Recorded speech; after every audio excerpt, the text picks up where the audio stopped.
students, and welcome back to the video lecture series of web programming. Today's topic is Ajax. I am your instructor, Ms. Shruti Rawal. So let us start with today's topic, Ajax. What do you mean by Ajax? The full form of Ajax is asynchronous JavaScript and XML. So if you recall, in the last lecture we have discussed about synchronous mode of programming and asynchronous mode of programming. We told that JavaScript by default is synchronous, single threaded and blocking, but we can explicitly change its behavior because JavaScript engine consists of some web API functions which can change the behavior of JavaScript from single threaded to multi-threaded and from synchronous to asynchronous. Now Ajax is basically a technology which uses two different technologies and for making the mode of programming asynchronous. So it uses JavaScript as well as XML, combines both of them and changes the synchronous web page behavior to asynchronous behavior. So Ajax is basically a technique for creating fast and dynamic web pages. It allows a web page to be updated asynchronously. So if you recall, we have seen that many times if you are clicking on a button and if something is loaded on your web page, right, it is a possibility that every other thing on your web page is blocked in blocked state because that is a synchronous mode of web programming. Instead of that, what you want that while something is loading on your web page, you don't want the blocking state. You want to interact with the web page simultaneously till the loading is completed. So what you can do, you can use Ajax. Ajax allow web pages to be updated asynchronously by exchanging small amounts of data with server behind the scene. This means that it is possible to update parts of the web page without reloading the whole web page. And classic web pages which do not use Ajax must reload the entire page if the content is changed. So we are not reloading the entire page. Instead, if you are using Ajax, you are just sending some data to the server and getting that back so that the user may interact with the rest of the web page. This is what Ajax does.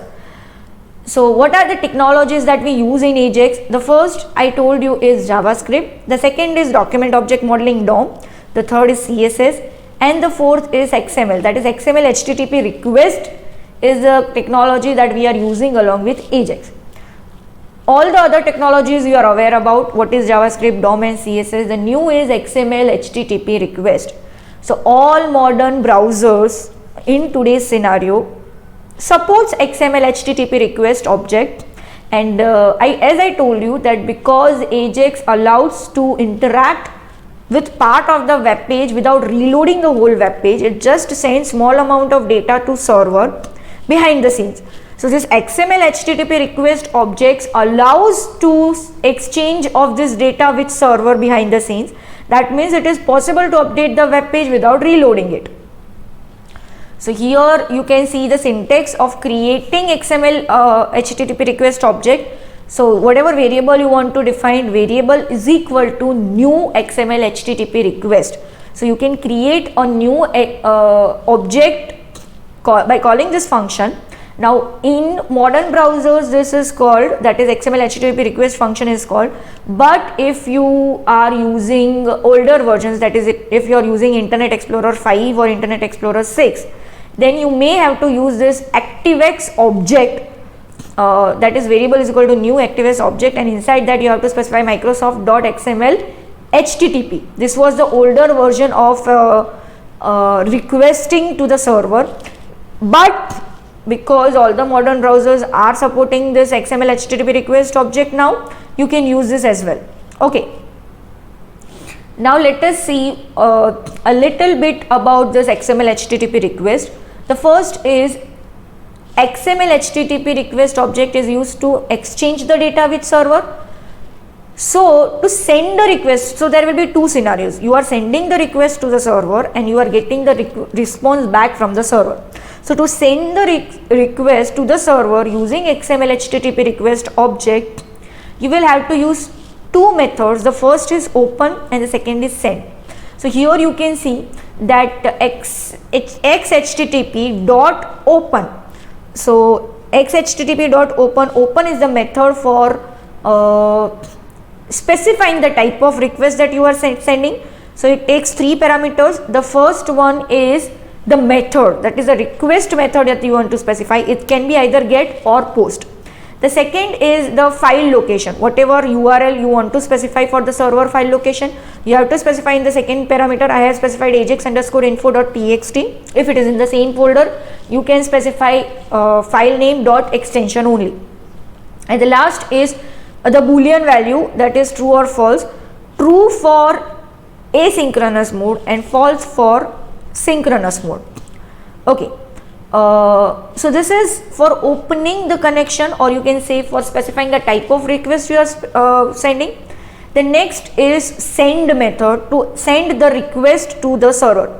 You have to specify send method without any string in the parameters if you are using get, and if you are using post, you may specify some string inside the parameter. So this was about send request. Using XML HTTP request, the next is server response. So again, if you want to get response from a server, you have to use two properties. You can use either of them. You can use response text, or you can use response XML property, and these both property are of which object? XML HTTP request object. If you are using response text, you will get a response data in string. If you are using response XML, you will get the response data in XML.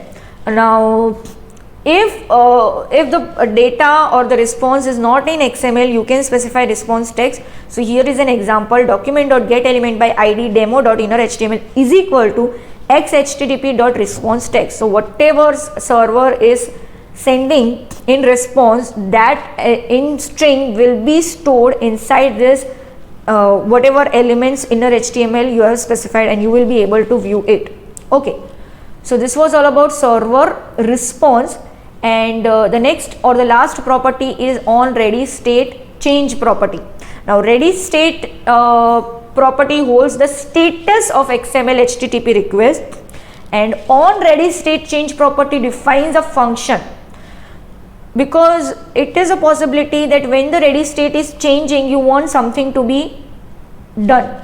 So that something to be done is basically written inside the function. So that code should be written inside this on ready state change, and the status property and the status text property holds the status of your object, that is your XML HTTP request object. So here I have specified in the table property and its description. The first one is on ready state change. This defines a function to be called when the ready state property changes. So there are different state ready state of your XML HTTP request object. So whenever it is changing from one state to another, you want the function to be called, you can write it in on ready state change. The next is ready state. It holds the status of XML HTTP request. So these are the numbers it may hold: 0 for request not initialized, 1 for server connection established, 2 for request received, 3 for processing the request, and 4 for request finished and response is ready. So these are the numbers corresponding to the ready state status. The next is the status itself. There are different status: 200 for OK, 403 for forbidden, 404 for page not found. There are multiple status of the responses, and the last is status text, that is the status description that you are getting: OK, forbidden, etc. That is only the text if you want. Okay, status will consist of the number, status text will consist of the description of the status number. So on ready state change function, when it will be called? Every time the ready state changes. So for example, if the ready state is currently in 0 state, and from 0 it changes its state to 1, the function on ready state change will be called. From 1, if it changes to 2, on ready state change will be called, and you can write the execution code in this function. Okay, so this was all about on ready state change property, and this was all about AJAX, and this was all about today's lecture. Thank you.